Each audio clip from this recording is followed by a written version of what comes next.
আজ যেটির রিভিউ করব সেটি আপনার স্ক্রিনে দেখতে পাচ্ছেন। এটির নাম হচ্ছে KY জেলি। আর এই জেলিটির উপাদানের মধ্যে রয়েছে গ্লিসারল 11.25%। তো এই জেলিটি দৈহিক মিলনকে সহজতর এবং আনন্দময় করার জন্য পিচ্ছিল কারক হিসেবে ব্যবহার করা হয়।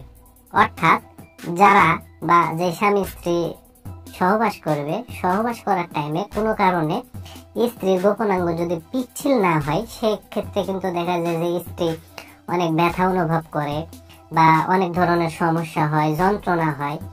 এইগুলো থেকে বাঁচার জন্য এবং সহবাসকে আনন্দময় করার জন্যই মূলত এই জেলিটিকে ব্যবহার করা হয়। ইহা কন্ডোম ব্যতীত অথবা কন্ডোমের সাথে ব্যবহারের উপযোগী। কন্ডোমের সাথে ব্যবহারের ক্ষেত্রে ইহা পিচ্ছিল কারক হিসেবে কন্ডোমের বাহিরে প্রয়োগ করতে হয়। অনেক সময় কন্ডোম প্রয়োগ সহজতর করতে কন্ডোমের ভিতরেও কিন্তু এটাকে ব্যবহার করা হয়। তো এটা বুঝতেই পারলেন আপনারা যে আসলে কি কাজে এটাকে ব্যবহার করা হয়। এখন আসুন যে আসলে এটা কিভাবে ব্যবহার করবেন, অর্থাৎ ব্যবহার বিধি কি সেটি আমি আপনাদের বলে দিই।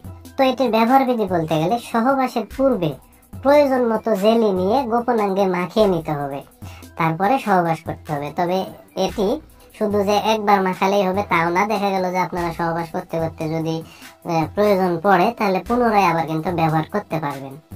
আর এই জেলির উপাদানটির প্রতি যদি কারো অত্যন্ত সংবেদন